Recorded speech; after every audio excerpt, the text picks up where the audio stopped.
சமயத்தின் முதல் வணக்கம். இந்த கை தட்டி உற்சாகப்படுத்தியது எனக்கு அல்ல, நீங்க சொல்லாமலே எனக்கு தெரியும். ஏன் அப்படின்னா, நான் இப்பதான் வந்திருக்கேன். நான் என்ன பண்ணுவேன்னு உங்களுக்கு எல்லாம் தெரியாது. ஆனால் இசைக்கலைஞர்கள் 4 பேருக்கு தான் அந்த கைத்தட்டல் சமர்ப்பணம். ஏன் அப்படின்னா, அவர்கள் ரொம்ப சிரமம் எடுத்து வாசித்துக் கொண்டிருக்கிறார்கள். அவர்களுக்கு தான் இந்த கைத்தட்டல். எனக்கு அல்ல, எனக்கே தெரியும். ஓ, இந்த அம்மா பாடியதுனால ரொம்ப சந்தோஷப்பட்டுக்காதீங்கம்மா, இது உங்களுக்கு இல்லை அப்படின்னு எனக்கு எல்லா வரலையும் தெரியும். இல்லைங்க, அப்படிலாம் கிடையாது. உண்மையா பாராட்டக்கூடியவர்களுக்கு கட்டாயமா பாராட்டிடணும். இல்லைன்னு வச்சுங்களேன், நம்ம ஒரு ஜனமா மாறி போவோம். அதனாலதான் இந்த கைத்தட்டல் உங்கள் நால்வருக்குமே சமர்ப்பணம் அப்படின்னு சொல்றது. ரொம்ப அந்த கைத்தட்டி உற்சாகப்படுத்தியதுக்கு ஒரு பெரிய மனசு வேணும். அந்த இசைக்கலைஞர்களை பாராட்டியதற்கு ரொம்ப என் சார்பா நன்றி நன்றி நன்றி. சபையோருக்கு என் முதல் வணக்கம். கணபதி என்னிட கலைவிட மழ்வனை, கணபதி என்னிட காரணம் கைத்தொழும், கணபதி என்னிட கர்மம் ஆதலால், கணபதி என்னிட கவலை தெரிவி, திகட சக்கர செம்பு மைந்தலால், சகட சக்கர தாமரை நாயகன், அகட சக்கரை வெண்மணியாவரை, விகட சக்கரை மெய்ப்பது போற்றுவோம், அல்லற்போம் கல்விழைப்போம், அணி வீட்டில் பிறந்த தொல்லைப்போம், போகா துயரமும் நல்ல குணமதிய மாமருணி, கோபுரத்தில் வீற்றிருக்கும் செல்வ கணபதி கைதொழுத கால், பாலும் நெறிதேனும் பாலும் பருப்பும் இவையினாலும் வளர்ந்தொடக்கு நான் தருவேன், கோலம் செய் துங்க கரிமுகத்து தூங்கடியே நீ எனக்கு, சங்கத்தமிழ் மொன்னும் தாய் என்று மூதாக்கி விநாயகப் பெருமானை வேண்டியதை போல அகினியில் பாதம் தொட்டு வணங்கி என்னுடைய கலையை பணியை துவங்குகிறேன். நன்றி, வணக்கம் வணக்கம் வணக்கம். தனம் தரும், கல்வி தரும், ஒரு நாளும் தளர் வரிய மனம் தரும், தெய்வ வடிவு தரும், நெஞ்சில் கஞ்சமில்லா இனம் தரும், நல்லென எல்லாம் தரும், அன்பனர் என்பவருக்கே கணம் தரும் பூங்குழலால் அபிராமி கடைக்கண்களே அருள் செய்ய வேண்டும் தாயே அம்மா, அருள் செய்ய வேண்டும் அம்மா.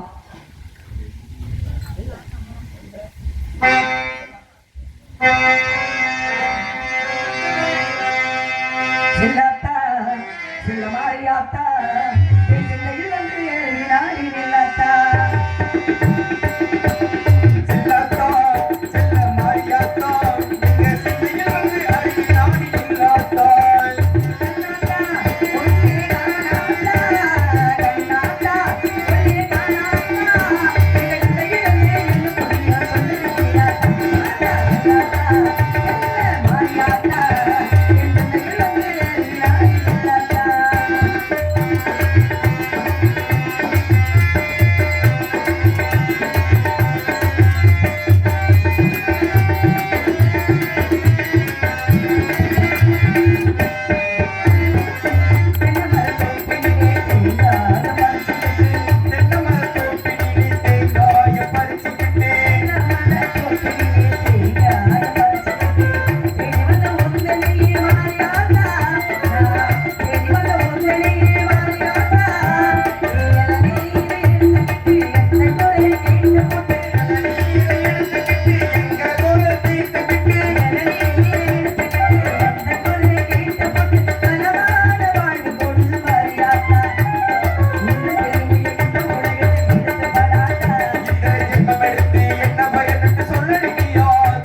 வெற்றிவேல் முருகனுக்கு அரோகரா, வீரவேல் முருகனுக்கு அரோகரா, மகிழ் வாகனனுக்கு அரோகரா, சீவல் கொடியோனுக்கு அரோகரா, அரோகரா என்று சொல்லுங்கள்.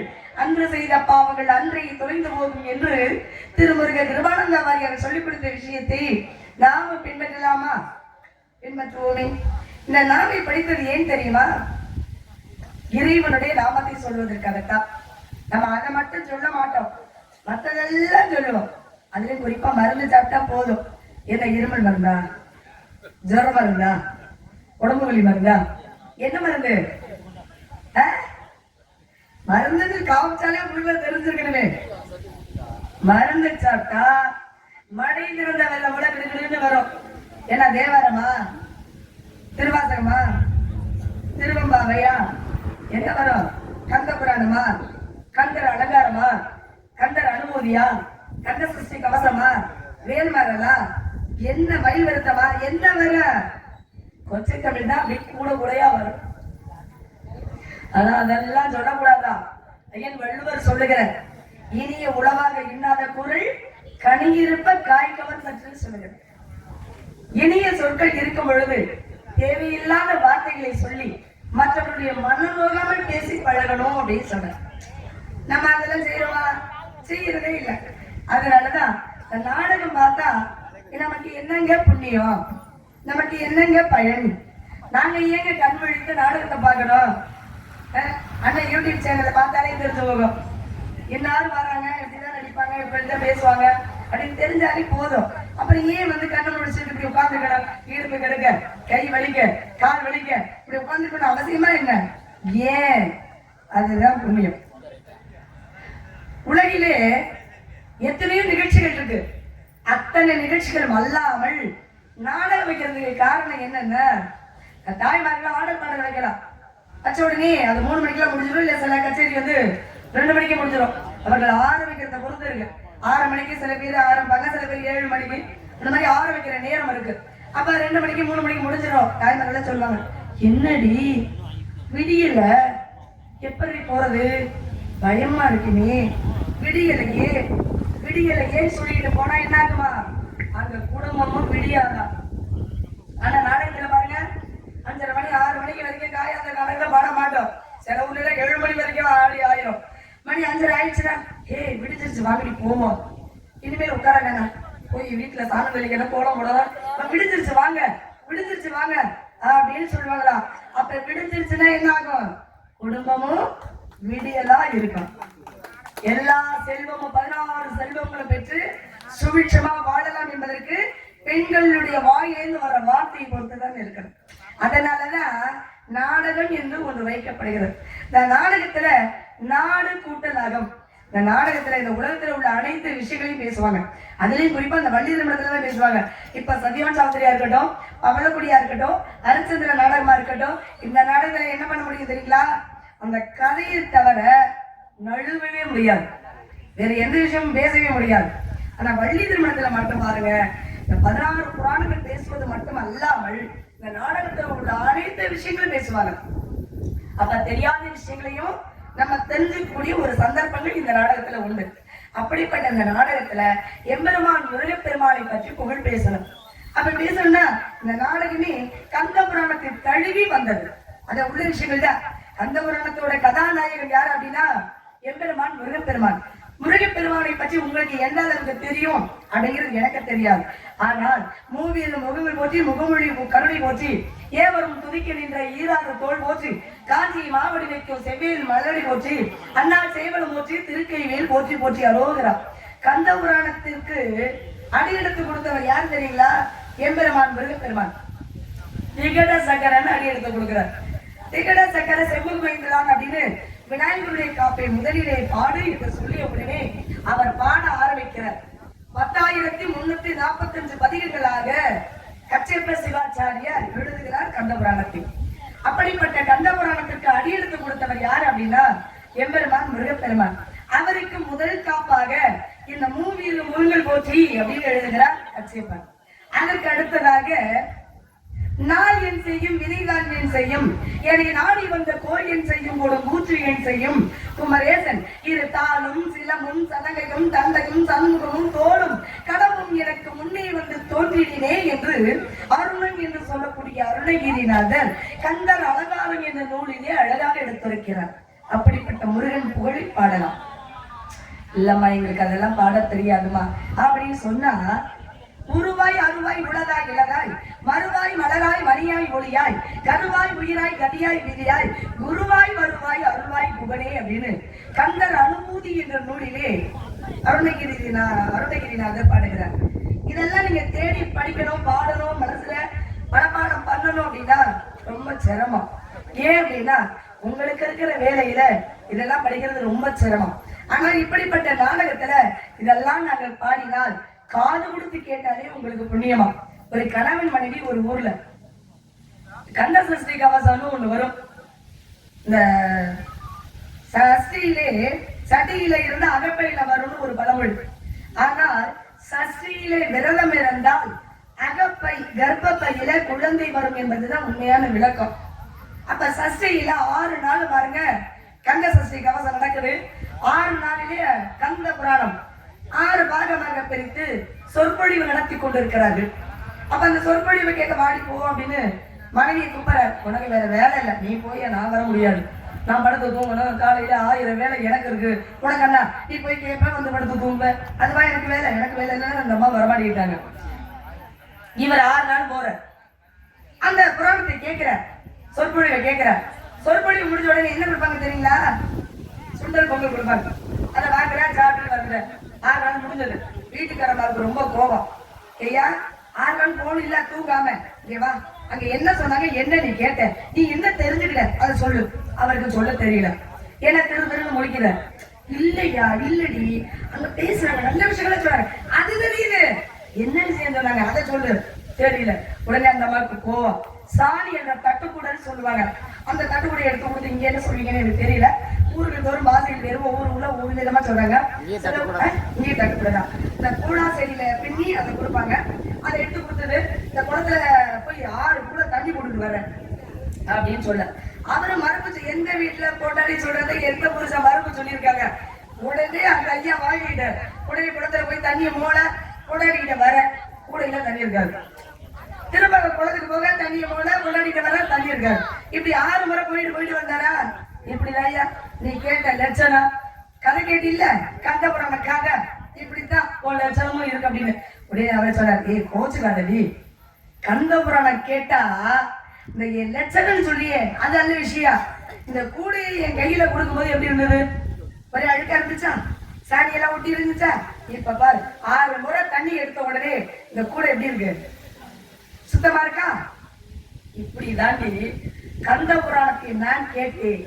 என் சிந்தையில் உள்ள அழுக்கெல்லாம் போய் நல்ல எண்ணம் வந்தது, பக்தி என்ற அந்த குணம் வந்தது அப்படின்னு அவர் சொன்னாராம். இதனால நன்றி நன்றி நன்றி ரொம்ப நன்றி. இதை போலதான் கந்த புராணத்தை கேட்க நாங்க படிக்க எங்களுக்கு புண்ணியம், படிப்பதை பேச எங்களுக்கு புண்ணியம். ஆனா பேசுவதை செவி கொடுத்து கேட்ட உங்களுக்கு புண்ணியம் வரணுங்கிறதுனாலதான் இந்த கந்த புராணத்தை பேசுறது, கந்தர் அனுபூதி பேசுறது, கந்தர் அலங்காரம் பேசுறது. நீங்க எல்லாம் நினைக்கலாம் இந்த அம்மாவுக்கு பேசதான் தெரியும் போல இருக்கு, பாட தெரியாது அப்படின்னு நினைக்க கூடாது. ஏன்னா எனக்கும் பாட தெரியும். நானும் வந்தேன்னா ஒரு 10 பாட்டை பாடிட்டு நானும் உள்ள போகலாம். படிப்பது பாடுவது என் தோழி சொன்னதை போல யாரு வேண்டுமானாலும் பாடலாம். மாடு மேய்க்கும் சிறுவன் பாடுறார், பள்ளிக்கூட செல்லக்கூடிய சின்ன குழந்தைங்க கூட பாடும். ஆனா பாத்ரூம்ல கூட நம்ம பாடுவோமா? ஆனா பேசுவது அப்படி கிடையாது. பேசுவது எல்லாராலையும் பேச முடியாது. படிச்சவங்களுக்கு மட்டும்தான் பேச தெரியும். படிச்சவங்களுக்கும் அந்த பேச்சு என்பது ஒரு சிறந்த கலை. எல்லாராலையும் பேச முடியாது. எல்லா விஷயங்களும் மனசுக்குள்ள இருக்கும், அதை எப்படி சொல்லணும்னு தெரியாது. அதைத்தான் நான் செய்து கொண்டிருக்கிறேன். எம்பெருமான் முருகப்பெருமானுக்கு நான் செய்யக்கூடிய ஒரு சின்ன தொண்டு இதுதான். அவருடைய புகழை பேசணும். இது கவிப்பாங்க இல்லையா, நான் என் செய்யும் வினைதான் என் செய்யும். நான் அப்படின்னு சொல்றேன் இல்லையா, நலிந்தோருக்கு நாளும் போலும் தேவையில்லைம்பாங்க. நலிந்தோர்னா யாரு தெரியுங்களா? என்ன பக்தர்களா? அதாவது காசு பணம் இல்லாதவங்களா? இல்ல நோய்வாய்ப்பட்டவர்களா? நலிந்தோர்னா யாருங்க? பக்தர்களுக்கு பேரு நலிந்தோர்னு பேரு. நான் என் செய்யும், எனக்கு ஒண்ணும் பண்ண முடியாதுப்பா, எனக்கு ஒண்ணும் செய்யாது. இன்னைக்கு எனக்கு சந்திராஷ்டம்பா, அதனால நானே சரியில்லை அப்படின்னு யாருக்கு கிடையாதா? பக்தர்களுக்கு கிடையாதா? நான் என் செய்யும் வினைதான் என் செய்யும். முன் ஜென்மத்துல நான் என்ன வினை செஞ்சோனோ தெரியலப்பா, அதைத்தான் இந்த ஜென்மத்துல நான் அனுபவிச்சுக்கிட்டு இருக்கேன். கர்ம வினைன்னு சொல்லுவாங்க. இது தொடர். முன் ஜென்மத்துல நம்ம என்ன செய்யறோமோ அது தொடர்ந்து வரக்கூடியதுதான் இந்த வினை. நான் என் செய்யும் வினைதான் என் செய்யும். என்னை நாடி வந்த கோள் என் செய்யும். கோள்னா என்ன தெரியல? நவக்கோள். அறிவியல் சொல்லும் கோள்னு, ஆன்மீகம் சொல்லும் கிரகம். நவக்கோள்களை ஒண்ணு செய்யாதா? யார? பக்தர்களை. நான் என் செய்யும் வினைதான் என் செய்யும். என்னை நாடி வந்த கோள் என் செய்யும். கொடுங்கூற்று என் செய்யும். கொடுங்கூற்றுனா யார் தெரியல? யமதர்மன். யமதர்மன் வந்து பாச கயிற்றை போடும் பொழுது கூட நான் பக்தர்பா அப்படின்னு சொன்னா கொஞ்சம் அஞ்சு நிற்பாரா. என்னடா ஒரு உயிரை எடுக்கலாமா வேணாமா அப்படின்னு யோசிப்பாரு. கொடுங்கூற்று என் செய்யும் குமரேசன் முருகப்பெருமான். இருத்தாலும் இறந்த காலம் சிலவும் எல்லா தெய்வங்களும் அணிகலன்கள் அணிந்திருப்பார். எம்பெருமான் முருகப்பெருமான் மட்டும் சிலம்பும் சதங்கையும் தண்டையும் அணிந்திருப்பார். அவருடைய காலை பாருங்க. எம்பெருமான் முருகப்பெருமானுக்கு சிலம்பும் இரு காலும் தோளும் 12 கையா. தோல்னா 12 கை. சண்முகமும் 6 முகங்கள். இரு தாளும் சிலம்பும் சதகையும் தண்டையும் சண்முகமும் தோளும் கடமும். எம்பெருமான் முருகப்பெருமான் கழுத்துல அணிந்திருக்க மலர் மாலை வேறு, கடம்ப மலர் மாலையில் வேறு. அந்த கடம்ப மலர் மாலையில் வந்து நிற்குமா. எனக்கு முன்னே வந்து தோன்றினே. என்ன சொன்னா வந்து நிப்பார் தெரியுங்களா? முருகான்னு சொன்னா வந்து நிற்பாரா அப்படின்னு யாரு சொல்லுகிறார்? அருணகிரிநாதர் சொல்லுகிறார் கந்தர் அலங்காரம் என்ற நூலிலே. அப்படிப்பட்ட முருகனை, கந்தனை, சண்முகனை, சடாச்சரனை உங்களின் சார்பாக நானும் வணங்கிக் கொள்கிறேன். முருகனை பற்றி உங்களுக்கு என்ன சந்தேகம் வருதோ என்னட்ட கேளுங்க, நான் சொல்றேன். ஏன் அப்படின்னா முருகனுடைய தீராத பக்தினா, தீவிர பக்தினா. அதனால உங்களுக்கு என்ன சந்தேகம் வந்தாலும் கேளுங்க, நான் சொல்றேன். அப்படிப்பட்ட முருகனை உங்களின் சார்பாக நானும் வணங்கிக் கொள்கிறேன். வெற்றிவேல் முருகனுக்கு அரோகரா, வெற்றிவேல் முருகனுக்கு அரோகரா, பாகனுக்கு அரோகரா, அரோகரா, அரோகரா.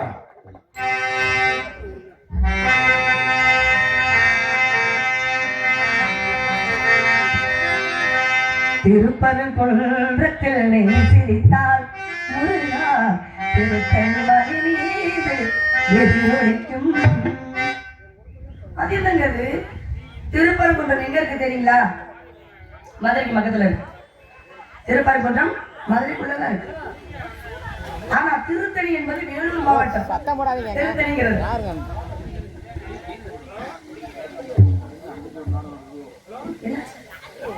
பேச வேண்டாமா? ரசிகன் இல்லாத அழகும் கலையும் பெருமை கொள்ளாது. ரசிகன் நீங்க ரசிகன் என்ன நான் பேச மாட்டேன். பாட்டு வேணுமா பாட்டு பாடிடுவோம், பேச்சு வேணுமா பேச்சு பேசிடுவோம். இந்த குத்தாட்டம் போடுங்கம்மா போட்டுருவோம். நாளைக்கு தயங்கவே மாட்டேன். என்ன உங்களுடைய காசை வாங்குறதே நான் தான். அப்ப உங்களுக்கு என்ன பிடிக்குமோ அதை கொடுத்துட்டு வாங்கினாதானே எனக்கு சந்தோஷமா இருக்கும். அதனால நீ மேடைக்கு வந்தா நான் தான் பேசணும், நான் மட்டும்தான் பேசணும், வேற யாரும் பேசக்கூடாது. ஏன்னா நான் பேசுறதுல வெட்டி பேச்சு வீண் பேச்சு அப்படிலாம் கிடையாது. ஆன்மீகமா பேசுறேன். இல்ல எங்களுக்கு வேணாமான்னு 2 பாட்டு பாடிடுவோம். ஒண்ணு அந்த பக்கம் போய் பேசுங்க. ஏங்க அப்படி இந்த பாட்டை எல்லாரும் கேட்டிருப்பீங்க. திருப்பரங்குன்றத்தில் நீ சிரித்தால் முருகா திருத்தணி மலை மீது எதிரொலிக்கும் அப்படின்னு நீங்க எல்லாம் கேட்டிருப்பீங்க. பாட்டு எல்லாரும் தானே கேட்டீங்க. மதுரைக்கு பக்கத்துல இருக்கிற திருப்பரங்குன்றத்துல முருகன் சிரித்தால் வேலூர் மாவட்டத்துல இருக்க திருத்தணியில எதிரொலிக்கும். எப்படி எதிரொலிக்கும்? அப்புறம் என்ன அவர் அரக்கனா? அவர் சிரிக்கிறது அவர் பொன் சிரிப்புங்க. ஒரு குழந்தை சிரித்தால் எப்படி பார்த்து கொண்டே இருக்க வேண்டும் என்ற எண்ணம் தோன்றுகிறதோ அதே போல எம்பெருமான் முருகப்பெருமான் சிரித்தால் அவ்வளவு அழகுங்க. அழகென்ற சொல்லுக்கு அவர்தான் தலைவன். அப்படிப்பட்ட முருகன் சிரித்தால் அங்க எதிரொலிக்கும் சொன்னா என்ன அர்த்தம்? திருப்பரங்குன்றம் என்பது மலைதான். மலை மீது நின்று அவர் பொன் முருவால் சிரித்தால் திருத்தணி மலை மீது எதிரொலித்து அருகாமையில் உள்ள வள்ளி மலைக்கு கேட்கலாம். அங்க வள்ளி இருப்பாங்களா? எம்பெருமான் முருகப்பெருமான் சிரித்து விட்டார், அது சீக்கிரமாக வருவார், என்னையே மணந்து கொள்வார் அப்படின்னு ஏங்குவாங்களாம். அந்த எதிரொலி அங்க கேட்குதா, அந்த அம்மா சந்தோஷப்படுறாங்களா, அதைத்தான் சொல்லுகிறார் கவிஞர். முருகா திருத்தணி மலை மீது எதிரொலிக்கும்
மகிழ்ச்சி.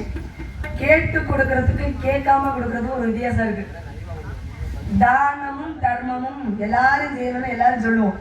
ஆனா தானம் என்ன, தர்மம்னா என்னன்னு ஒரு சின்ன வித்தியாசம் இருக்கு. தானம் என்பது கேட்டு பெறுவது, எதிர்பார்த்து கொடுப்பது. தர்மம் என்பது எதிர்பார்க்காமல் கொடுப்பது, தானாக கொடுப்பது. என்னம்மா ஒரே குழப்பறீங்க அப்படின்னு உங்களுக்கு தோணும். கேட்டு பெறுவது என்பது தர்மம், கேட்காமல் கொடுப்பது தானம். கொஞ்சம் வித்தியாசமா தான் இருக்கும் அப்படிங்கிறீங்களா? அன்னதானம் போடப்படுகிறதுன்னு தெரிஞ்சாலே எல்லாரும் வருவாங்க, அவங்களா சாப்பிடுவாங்க, அவங்களா போயிடுவாங்க. அதுல ஒரு எதிர்பார்ப்பு இருக்கு, எதிர்பார்த்து அந்த தானம் செய்யலாம். என்னம்மா நாங்கெல்லாம் அப்படிலாம் இல்லையம்மா அப்படிங்களா நினைக்கலாம். ஆனா அதை உங்களுக்கு ஞாபகப்படுத்துறேன் பாருங்க.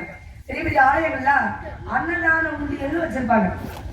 அதுல போய் நம்ம என்ன பண்ணது சாமி விட்டு சரி நம்ம அன்னதானம் செய்யணும் அப்படின்னா ஒரு 100 ரூபாய் போட்டு வரும். ஆனா கிராமங்களில் அன்னதானம் செய்யும் பொழுது ஒளிவிரிக்கையில விளம்பரம் செய்வாங்க. இங்கே அன்னதானத்திற்காக நன்கொடை வசூல் செய்யப்படுகிறது. கோயில் அருகாமையில் உள்ள அந்த கணக்கு பிள்ளைகளே இல்ல வந்து வசூல் செய்யறவங்கள்ட்ட போய் பதிவு செய்யுமாறு கேட்டுக்கொள்கிறோம். அன்புடன் செய்யறோமா? அப்ப நம்ம என்ன பண்றோம்? எதிர்பார்த்து நம்ம செய்யறோம். ஆனா தர்மம் என்பது அப்படி கிடையாது. ஆனா கேட்பாங்க, எப்படி கேட்பாங்க? ஐயா தர்மம் பண்ணுங்க, அம்மா தர்மம் பண்ணுங்க. தர்மம் கேட்டு வரக்கூடிய வீட்டுக்கு வரக்கூடியவங்க யாரை கூப்பிடுவாங்க? ஐயாவையா அம்மாவையா? அம்மாவை தான் கூப்பிடுவாங்க. ஏன் ஐயா நம்ம தெரியல உட்காந்துருப்போம், நம்மள கூப்பிட மாட்டாங்க, நம்ம கொடுக்க மாட்டோமா? அம்மா இறக்க மனமடைத்தவர்கள் தாய் உள்ளம். அதனால கொண்டு வந்து ஏதாவது கொடுப்பாங்க. ஒரு 5 10 ஒரு 50 100 இல்லையா வீட்டுல இருக்க அரிசியை கூட அள்ளி கொண்டாந்து அப்படியே கொடுப்பாங்க. அதனாலதான் தாய்மார்கள் அம்மா தர்மம் பண்ணுங்கன்னு கேட்பாங்க.